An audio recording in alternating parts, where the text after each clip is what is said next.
Minta tolong sama Nabi Isa alaihi salam. Kata Nabi Isa, jangankan saya tolong kalian, saya aja dikejar-kejar sama pengikut saya, sama umat saya. Nabi Isa mau dibunuh. Maka minta tolonglah kepada Nabi yang lain. Datanglah kita kepada Nabi Muhammad Sallallahu Alaihi Wasallam. Nah, ketika kita datang kepada Nabi Muhammad Sallallahu Alaihi Wasallam, disitulah kita akan ngomong, ya Rasulullah, kami ini umatmu, kami ini adalah pengikutmu ya Rasulullah. Kira-kira kita kalau ngomong gitu kita malu gak mana? Kita nggak malu kalau ajaran Nabi kita ikutin. Tapi kalau kita nggak ada ajaran Nabi yang kita ikutin, kita bakal malu. Pas kita ngomong pengikut Nabi, mikir, apakah enggak saya lebih cinta diri saya? Apa kata Nabi? La yu'minu ahadukum hatta akuna ahabba ilaihi mimma siwahu. Kata Nabi, tidak sempurna iman seseorang sampai aku ini lebih dicintai bahkan dari dirinya sendiri. Habis dibilang begitu, Umar keluar, Umar pulang, Umar mikir, benar kata ya kata Nabi, Nabi itu harus kita lebih cintai daripada diri kita sendiri. Umar mikir, kalau nanti di hari kiamat, kalau nanti di padang mahsyar, bila ada orang yang kita minta tolong, kira-kira siapa yang lebih kita butuhkan? Diri kita sendiri apa Nabi? Dia berpikir, yang lebih saya butuhkan nanti di padang mahsyar diri saya sendiri apa Nabi?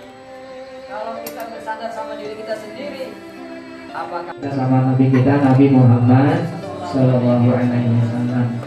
Kita sama Nabi itu bukan sekedar kita menyebut namanya, karena menyebut nama Nabi itu selalu kita sebut dalam sholat kita, dalam tahiyat, asyhadu an la ilaha illallah wa asyhadu anna muhammadar rasulullah. Sholawat pun kita sebut. Tapi lebih dari itu, cinta sama Nabi adalah kita menerapkan akhlak yang baik dalam keluarga kita, melaksanakan ajarannya dalam kehidupan kita sehari-hari.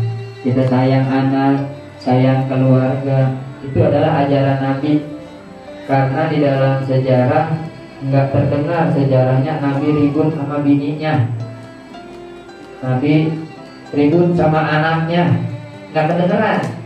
Kita ceritanya itu nggak ada. Kalaupun ada ada beberapa yang mengajukan usulan, semuanya diselesaikan dengan baik oleh Nabi Muhammad Shallallahu Alaihi Wasallam. Pernah istri beliau Aisyah radhiyallahu anha itu nanya sama Nabi, ya Rasulullah, siapa istri engkau yang paling kau cintai? Kan Nabi istrinya selain Aisyah ada lagi yang lain ya, ada Ummu Salamah dan yang lain-lain lagi ya. Buah kurma itu dikasihkan kepada istrinya. Nama Nabi bilang, pegang buah kurma ini ya, jangan kasih tahu sama yang lain. Dia kasih yang lain lagi, pegang buah kurma ini ya, jangan kasih tahu sama yang lain. Setelah kumpul semua, sama Nabi dibilang, istriku yang paling cantik adalah yang megang buah kurma. Semuanya megang semua. Akhirnya semuanya nggak ada yang protes. Dalam hatinya, saya yang megang. Kata yang lain lagi, saya yang megang. Padahal memang semuanya dikasih buah kurma. Jadi itu salah satu bagaimana Nabi mensiasati yang berbuat baik dengan keluarga. Pernah juga ada yang istrinya, salah satu istrinya minta perhiasan, ya Rasulullah, aku ingin dong seperti yang lain, pakai kalung emas apa gitu. Maka apa jawab Nabi? Mana yang lebih engkau inginkan? Engkau pakai emas di dunia atau nanti engkau bersamaku di akhirat, di surganya Allah Subhanahu wa Ta'ala? Sang istri maka bilang, aku lebih menyukai nanti bersama Engkau ya Rasulullah di akhirat nanti di surga. Jadi beliau bisa meredam gejolak-gejolak dalam keluarga. Ya, begitupun dengan anak-anaknya. Putri beliau yang paling beliau sayangin, Fatimah Zahra, itu istrinya Ali radhiyallahu anhu.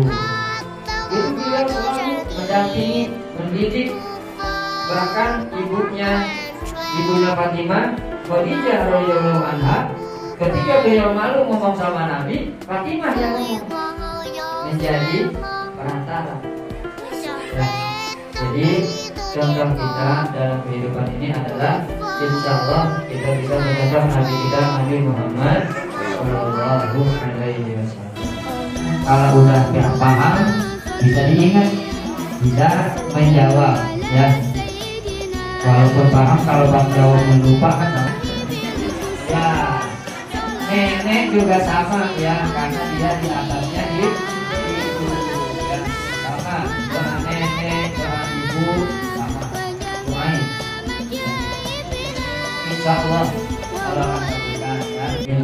Allahumma inna nas'aluka ridhoka wa na'udzubika min sakhatika wan nar. Allahumma anfa'na bima 'allamtana wa 'allimna ma yanfa'una warzuqna uluman tanfa'una bi rahmatika ya arhamar rahimin. Rabbana adkhilna mudkhala sidqi wa akhrijna mukhraja sidqi waj'alna min ladunka sultanan nasira. Allahumma arinal haqqa haqqan warzuqna ittiba'an wa arinal batila batilan warzuqna ijtinaba. Allahumma ij'al jam'ana hadza jam'an marhuma wa ja'al tafarruqana min ba'dihi tafarruqan ma'suma wa la taj'al bainana syaqiyyan wa la mahruma. Rabbana ya atina fid dunya hasanah wa fil akhirati hasanah wa qina adzabannar wa qina adzabal qabri wa qina adzabal mizan wa adkhilna al-jannata ma'al abrar ya aziz ya ghafar ya rabbal alamin. Wa sallallahu ala sayyidina Muhammadin wa ala alihi wa sahbihi wasallam. Subhanaka rabbika rabbil izzati amma yasifun wa salamun alal mursalin walhamdulillahi rabbil alamin. Kita tutup dengan membaca alhamdulillah, alhamdulillahirabbil alamin. Subhanakallahumma wa bihamdika asyhadu an la ilaha illa anta astaghfiruka wa atubu ilaik. Wassalamualaikum warahmatullahi wabarakatuh.